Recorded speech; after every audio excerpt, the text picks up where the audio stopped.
సంవత్సరాల నుంచి కూడా మనకంతా ఇండిగో ఎంత ప్రాముఖ్యమో, ఎంత నమ్మకస్తులైనటువంటి ఏరోప్లేనో, ఎయిర్పోర్ట్సో, ఎయిర్లైన్సో మనకంతా తెలుసు. ఒక డొమెస్టిక్లో వెళ్ళాల్సినటువంటి పరిస్థితి ఏర్పడ్డా కూడా ఆల్వేస్ చూస్ ఇండిగో అని మనకు అంటుంటాం సార్.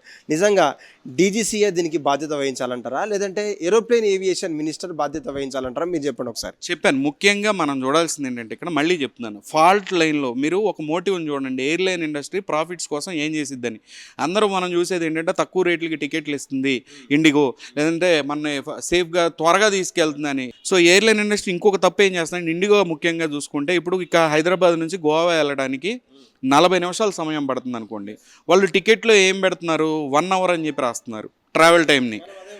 మనం ఏమనుకుంటామంటే 1 అవర్ పట్టిద్ది హైదరాబాద్ నుంచి గోవా వెళ్ళడానికి అని. వాళ్ళు ప్రీ ప్లాన్డ్ ఇదంతా కూడా. సో మనం అక్కడికి రీచ్ అయ్యేది 45 నిమిషాలు. రీచ్ అయిన తర్వాత వాళ్ళు ఏం చెప్తున్నారంటే ప్రజలకి, మేము 15 నిమిషాలు ముందే తీసుకెళ్తున్నాము అని చెప్పేసి. సో ఆ గేమ్ ప్లే చేసి తర్వాత ఈ బోర్డర్ లైన్ దగ్గర ఈ స్టాఫ్ని ఇట్లా పెట్టి ఈ రకంగా పని ఒత్తిడి కల్పించి, చాలా డేంజరస్ అది. ఒక ఫటిగ్ పైలట్, అట్లా మెంటల్ బ్యాలెన్స్ లేకుండా ఉన్న ఒక క్రూ మెంబర్ ఎవరైనా సరే, వాడు పైలట్ అయినా సరే, ఒక ఎయిర్ హోస్టర్స్ అయినా సరే. ఎయిర్ హోస్టర్స్ అంటే టీలును బిస్కెట్లు అమ్మడానికి కాదు, ఆవిడ ఉంది, సేఫ్టీ ప్రికాషన్స్ ఇచ్చిద్ది. ఎమర్జెన్సీ సమయాల్లో మన బయటికి తీసుకొని కాపాడే వ్యక్తులు వాళ్ళే. మా అందరూ ఏమనుకుంటారంటే ఒక ఎయిర్ హోస్టర్స్ అంటే టీను బిస్కెట్లు అమ్ముకోవడానికి ఉందని అనే విధంగా అనుకుంటారు, కాదు. సో ఇలాంటి వాళ్ళు మెంటల్గా చాలా హెల్త్ చాలా అలర్ట్నెస్ ఉండాలి, చాలా కీన్గా ఉండాలి. ఒక ఎయిర్లైన్ ట్రావెల్ గాల్లో ఉన్నప్పుడు చాలా జాగ్రత్తగా వాళ్ళు ప్రతి సెకండ్ని చాలా ఇమీడియట్ డెసిషన్స్ తీసుకోగలగాలి అని అంటే వాళ్ళ మెంటల్ బ్యాలెన్స్ సరిగ్గా ఉండాలి. సో వాళ్ళ కోసమని ఈ యొక్క దీన్ని తీసుకొని వచ్చారు. రెండోది మనం చూస్తే నైట్ డెఫినేషన్, మిడ్ నైట్ నుంచి, నైట్ అనేది ఓ డెఫినేషన్ ఉంది, ఏది రాత్రి 12 నుంచి 5 వరకు అని. 5 కాదు 6 అయినా సరే అది రాత్రి కిందే లెక్క అని ఇంకొకటి తీసుకొని వచ్చారు. మూడోది మనం చూసినట్లయితే కనుక ఒక రాత్రికి 6 ల్యాండింగ్స్ చేయొచ్చు అనేది ఉంది ఇంతకుముందు ఒక క్రూకి. కానీ ఇప్పుడు ఏం చేశారంటే 6 కాదు 2. ఎందుకంటే ఇలాంటి ఇష్యూస్ ఉన్నప్పుడు కొన్ని దానిలో మళ్ళీ ఇంకా డీటెయిల్డ్గా వర్షన్స్ చెప్పారనమాట. నైట్ ల్యాండ్ అయ్యేటప్పుడు కొంతమంది మెంటల్ బ్యాలెన్స్ ఇష్యూ ఉన్నప్పుడు సడన్గా ఆటో పైలట్ నుంచి మాన్యువల్ పైలటింగ్లోకి వచ్చింది అన్నప్పుడు మెనీ టెక్నికల్ థింగ్స్ అనమాట. ఇవన్నీ కూడా సరిగ్గా చూసుకోవాల్సిన అవసరం ఉందని చెప్పి ఆ యొక్క చేంజెస్ చేసి ఇండిగోకి ఆ రోజు నుంచి చెప్తూనే ఉన్నారు. అన్ని ఎయిర్లైన్ సంస్థలకి రాని ప్రాబ్లం వీళ్ళకి ఎందుకు వచ్చింది, ఆ కారణం ఏంటంటే దట్ ఈజ్ రోస్టరింగ్. క్రూ రోస్టరింగ్ అంటే ఏంటంటే దట్స్ ఏ కాంప్లెక్స్ అల్గారిథం. మీరు ఆలోచించండి, ఒక ఫ్లైట్ మనం ఈరోజు బుక్ చేస్తాం, 4 రోజుల తర్వాత ఫ్లైట్, 2 నెలల తర్వాత కూడా ఒక ఫ్లైట్ని బుక్ చేస్తాం.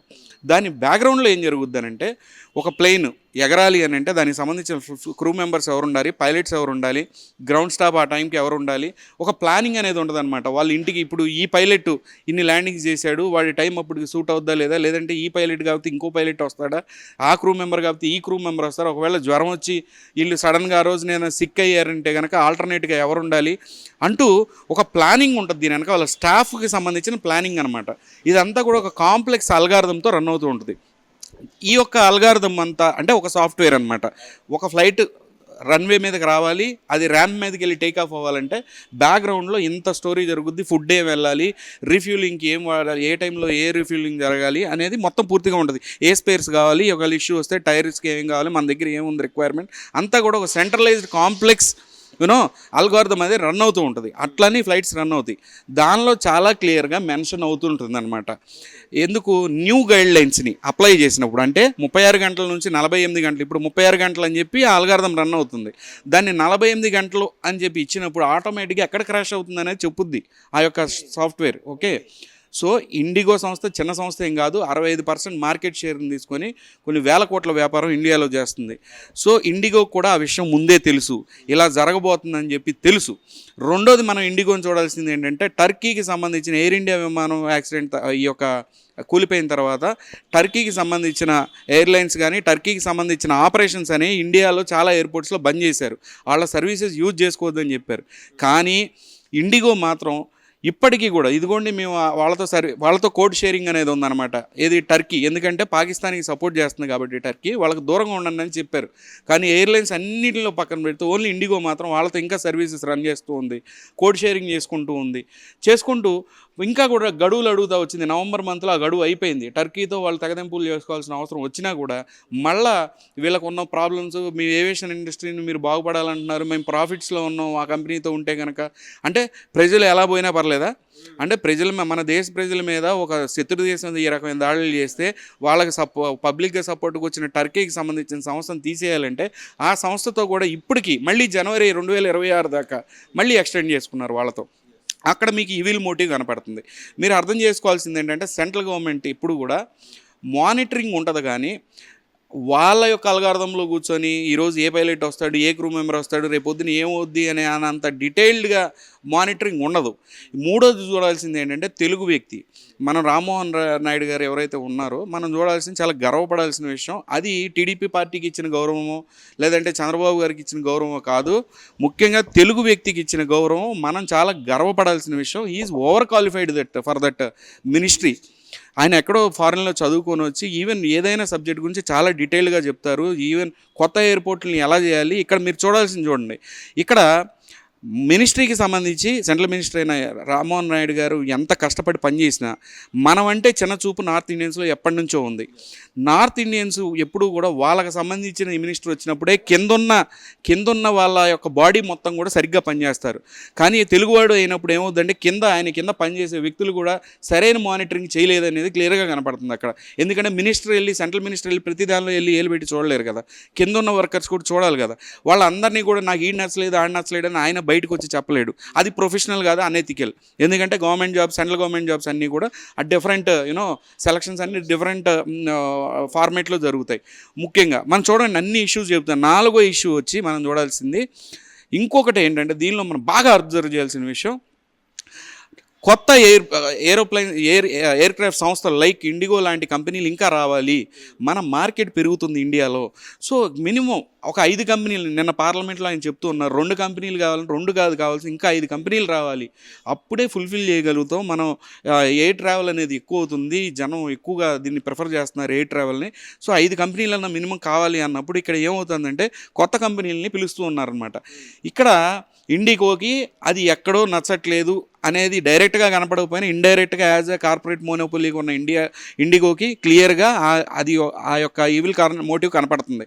సో ఇక్కడ క్రాష్ ఇన్ ద సెన్స్ పూర్తిగా సిస్టమ్ క్రాష్ అవ్వబోతుందని అల్గారిథమ్స్ ఉండి, ఇంత సొఫిస్టికేటెడ్ సాఫ్ట్వేర్ ఉండి, ఇంత క్లియర్గా డీటెయిల్ ఉండి, టర్కీ సంస్థలతో నువ్వు ఈ రకమైన రిలేషన్ నడుపుతా పూర్తిగా రామ్మోహన్ నాయుడు గారి సీటు ఏదైతే ఉందో అది ఎవరికో చాలా ఇంపార్టెంట్. అది మనం చూడాల్సిన విషయం అదే కనపడుతుంది. ఎందుకంటే టెక్నికల్గా మనం ఆ యొక్క సబ్జెక్ట్ని స్టడీ చేసినప్పుడు ఫారిన్ మెడలింగ్ ఈ సబ్జెక్ట్లో ఉంది. అంతేకాకుండా రామ్మోహన్ నాయుడు గారు తప్పుకొని ఆ పొజిషన్లో ఇంకొకటి ఎవడన్నా వస్తే అక్కడ ఎవరికో లబ్ధి చేకూరబోతుంది. ఎవరికో ఏదో ఒక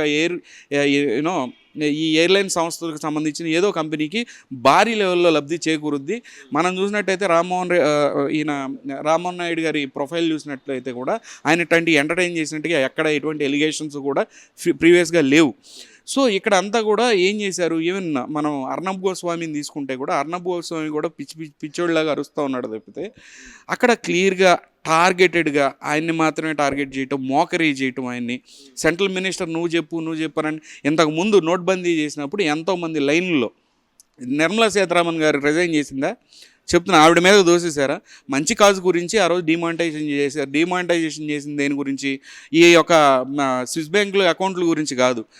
మన ఇండియాలోకి ఎంటర్ అయ్యే నోటు 99% మ్యాచ్ వచ్చేస్తుంది డూప్లికేట్ నోట్కి.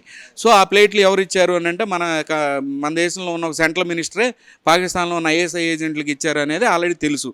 అందుకని ఇవన్నీ కాదు, ఈ నోట్లు బంద్ చేయడం ఇది తీసుకొని వచ్చినప్పుడు ఎంతోమంది లైన్లు ఏటీఎంలు సెంట్రల్ దగ్గర చనిపోయిన వాళ్ళు కూడా ఉన్నారు. అప్పుడు నిర్మలా సీతారామన్ ఇంతే బాధ్యత వహించిందా? లేదు కదా. ఇలాంటి ఇష్యూ మనం చూస్తే ఇక్కడ రామ్మోహన్ నాయుడు గారి వల్ల వచ్చిన ఇష్యూ అయితే కాదు. ఇది పూర్తిగా కార్పొరేట్ బ్లాక్మెయిల్. వీడికి పూర్తిగా మార్కెట్ షేర్ ఎక్కడో తగ్గుతుందనో లేదనంటే కనుక ఈ యొక్క కొత్త పాలసీ వల్ల వాడికి వచ్చే ప్రాఫిట్స్ మార్జిన్స్ తగ్గుతున్నాయి అని కానీ ఫారిన్ మెయిలింగ్ క్లియర్గా కనపడుతుంది. ఎక్కువగా బర్న్ అయిపోయింది ఇష్యూ. కరెక్ట్గా పుతిన్ గారు వచ్చే టైమే ఇది. యాక్చువల్గా ఈ యొక్క ఇష్యూ జరగాలంటే నవంబర్ 1st వీక్లో జరగాలి. నేషనల్ వైడ్గా ఈ యొక్క క్యాన్సిలేషన్లు కానీ ఫ్లైట్లు ఆగిపోవడం కానివ్వండి, ఇవన్నీ కూడా ఫ్లైట్లు ఆగిపోయేటప్పుడు ఇంకో క్వశ్చన్ ఏం అడుగుతున్నాను, ఫ్లైట్స్ ఆగిపోతాయి అని తెలిసిన బుకింగ్స్ ఎందుకు తీసుకుంది ఇండిగో? అది చాలా అక్కడే కనపడుతుంది కదా. అంటే మీకు మ్యాక్సిమం లెవెల్ ఆఫ్ కొలటరల్ డ్యామేజ్ కావాలి. ఏది ఒక ఎడ్యుటేషన్ కావాలి. అది కూడా ఎందుకంటే ఇంత సొఫిస్టికేటెడ్ రోస్టరింగ్ వ్యవస్థ ఉండి ఈ యొక్క అల్గార్థం ఉన్నప్పుడు మీకు ఏ టైంలో ఏది ఎక్కడ సెట్ కాదనేది అక్కడ తెలిసిపోద్ది. ఈ ఎయిర్ క్రాఫ్ట్ని గ్రౌండ్ చేయాల్సిన అవసరం ఉంది. ఎయిర్ క్రాఫ్ట్ టేక్ ఆఫ్ అవ్వదని ముందే తెలిసినా ముందుగానే ప్రీ బుకింగ్స్ ఎలా తీసుకున్నారు? బుకింగ్స్ తీసుకొని వాళ్ళని ఎయిర్పోర్ట్ దాకా పిలిచి వచ్చిన తర్వాత అక్కడ ఫ్లైట్ క్యాన్సిల్ అవుతుందని చెప్పి కావాలని చెప్పి వెయిట్ చేయించి ఇదంతా ప్రీ ప్లాన్డ్ ఒక డ్రామా కనబడుతుంది. ఎయిర్లైన్ సంస్థకి పూర్తిగా తెలుసు ఏం జరగబోతుందో. దీన్ని ఏంటంటే నేషనల్ వైడ్గా ఇది ఎడ్యుటేషన్ అవ్వాలి, ఇది ఇష్యూ కావాలని చెప్పేసి ఈ యొక్క ప్రజలు కూడా ఈ రామ్మోహన్ నాయుడు గారిని కానీ ఆ యొక్క యూనియన్ మినిస్టర్కి సంబంధించిన ఈ యొక్క పదవిని కానీ అందరూ హేట్ చేయాలి, ఆయన హేట్ చేయాలనే ఒక ప్రోపగాండా కూడా జరిగింది. దానిలో రామ్మోహన్ నాయుడు గారే కాదు, చాలా విషయాలు ఇప్పుడు బీజేపీ గవర్నమెంట్ ఏమైనా అనాలని ట్రై చేసి ఉండొచ్చు, లేదంటే రామ్మోహన్ నాయుడు గారిది కూడా అన్నీ కలిపి ఒకటే బుల్లెట్కి 2-3-4 పెట్టాలన్నట్టుగా అన్నీ కలిపి ట్రై చేశారు. This is a clear corporate monopoly. మనం క్లియర్గా అది అబ్జర్వ్ చేయొచ్చు. అయితే సార్ మరి మీరు చెప్పినట్టు ఇండిగోకు ఉన్నటువంటి ఆ పేరు పోయిన తర్వాత కూడా మరి అంటే ఎయిర్ ఇండియాకి కూడా అంతగా డిమాండ్ రాలేకపోవచ్చు అని మనం అనుకుంటాం. ట్రైన్లలో వెళ్ళారు, ప్రైవేట్ వెహికల్స్లలో వెళ్ళారు, కానీ మరి ఆల్టర్నేట్గా ఉన్నటువంటి ఏరోప్లేన్లు కూడా, ఎయిర్ బస్లను కూడా, అక్కడ ఉన్నటువంటి ఎయిర్లైన్స్ కూడా ప్రజలంతా కూడా చూస్ చేసుకోలేదు కదా. మరి దాన్ని ఎలా చూడొచ్చు మనం?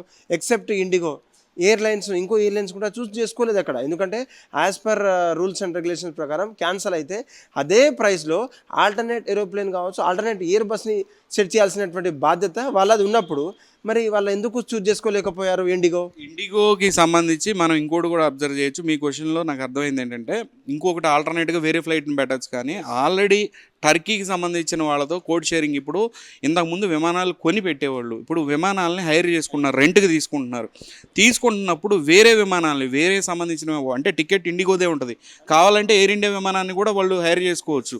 మ్యూచువల్గా ఒక బ్యాంకింగ్ సిస్టమ్ నడిచినట్టుగా ఏవియేషన్ ఇండస్ట్రీ కూడా అంతే నడవాలి. ఇలాంటి ఇష్యూ వచ్చినప్పుడు ఆల్టర్నేట్గా ఆ ప్లేన్ వచ్చి ఈ ప్లేన్ బదులు ఆ టికెట్తో ఈ ప్లేన్లో అయినా వెళ్ళొచ్చు. కానీ మీరు అర్థం చేసుకోవాల్సింది ఇది కార్పొరేట్ మోనోపోలీ. మీకు అర్థమైందా? 65% షేర్తో ఇతను ఫ్లైట్లు నడుపుతాడు, కావాలంటే ఫారిన్ కంపెనీస్తో కలుస్తాడు, వాళ్ళతో ప్రాఫిట్ షేరింగ్ చేసుకుంటాడు, వాళ్ళ దగ్గర నుంచి డబ్బు తెచ్చుకుంటాడు, లేదంటే ఇక్కడ నుంచి డబ్బు అక్కడ పంపుతాడు. తప్పితే ఇండియాలో ఉన్న ఈ ఎయిర్లైన్ సంస్థతో ఇట్లాంటి రిలేషన్స్ పెట్టుకోరు వీళ్ళు. ఎందుకనంటే వీళ్ళు తక్కువ అయిపోయినట్టుగా వీళ్ళు ఫీల్ అవుతారు కదా. సో చెప్తున్నా కదా, కార్పొరేట్ నేనే ఉండాలి, మార్కెట్లో నేనే ఉండాలి, ఎవరినైనా సరే పిఎం అయినా సీఎం అయినా ఎవరైనా సరే మన తలొగ్గాలి, ఇలా ఇంత క్యాప్చర్ చేసేదాకా మన గవర్నమెంట్ కూడా చూస్తూ ఉండకూడదు. ఎందుకంటే కార్పొరేట్ మోనోపోలీ అని చాలా డేంజరస్. మిగిలిన సెక్టార్లు ఇది ఒక పర్ఫెక్ట్ ఎగ్జాంపుల్. ఇది ప్రైమ్ మినిస్టర్ నేర్చుకోవాల్సిన విషయమా, సెంట్రల్ మినిస్టర్లు నేర్చుకోవాల్సిన విషయమా కాదు, స్టేట్లో ఉన్న మినిస్టర్లు కానివ్వండి, స్టేట్లో ఉన్న సీఎంలు కానీ నేర్చుకోవాల్సిన విషయం చాలా ఉంది దీనిలో. కార్పొరేట్స్ ఒక్కసారి ఒక 50% మార్కెట్ షేర్ని కనుక క్యాప్చర్ చేస్తే ఏ రకంగా ఉంటుంది, ఏ రకంగా ట్విస్ట్ అండ్ టర్న్స్ చేయగలరు. ఏమంటారంటే లీగల్ ఫార్మ్. ఇప్పుడు మీరు చూస్తే ఈ 2 సబ్జెక్ట్స్లో మీరు ఎటువైపు వెళ్ళి చూసినా కరెక్ట్ కనపడుద్ది. అలా క్రియేట్ అవుద్ది అనమాట ప్రాబ్లం అనేది. కార్పొరేట్ లెవెల్లో ప్రాబ్లం ఎట్లా, సార్ మేము రూల్స్ ఫాలో అయ్యాం సార్, యాజ్ పర్ రూలే సార్ అంటారు, కానీ అక్కడ ఉండేది పెన్ అండ్ పేపర్లో రూల్ ప్రకారమే ఉంటుంది. కానీ వాళ్ళ ఈవిల్ మోటివ్ ఏంటంటే వాళ్ళు కావాలని చెప్పి అది వచ్చే విధంగా వాళ్ళు క్రియేట్ చేశారు. ఆ యొక్క అట్మాస్ఫియర్, నా ఎకో సిస్టమ్ని అట్లా క్రియేట్ చేశారు వాళ్ళే చేస్తారనమాట. హిట్ టీవీ యాప్, ఇందులో short news, live news, entertainment shows, movies, digital magazines తో పాటు మీ జిల్లా వార్తలను కూడా ఫ్రీగా చూడొచ్చు. ఇంకెందుకు ఆలస్యం, వెంటనే హిట్ టీవీ యాప్ ని డౌన్లోడ్ చేసుకుని ఫ్రీగా ఎంటర్టైన్మెంట్ పొందండి. Hit TV app. Hit TV app. Please download hit TV app. Hit TV app ని ఫ్రీగా డౌన్లోడ్ చేసుకుని ఎంజాయ్ చేయండి. మీకు నచ్చిన ఎంటర్టైన్మెంట్ కోసం హిట్ టీవీ యాప్ ని ఫ్రీగా డౌన్లోడ్ చేసుకుని ఎంజాయ్ చేయండి. హిట్ టీవీ యాప్ ని డౌన్లోడ్ చేసుకుని ఆస్వాదించండి, ఆశీర్వదించండి. ఇంతమంది సెలబ్రిటీలు హిట్ టీవీ యాప్ ని డౌన్లోడ్ చేసుకోండి అని చెప్తున్నారంటే ఎంత మంచి యాప్ ఆలోచించండి. అమెరికాలో చదవాలనుకునే వాళ్ళకి విశ్వసనీయమైన పేరు మన శౌర్య కన్సల్టెన్సీ. UK లో 1 year masters, UK లో 1 year masters, 2 years work permit up to 5 years visa. Contact Saurya Consultancy. Contact 89851 89851.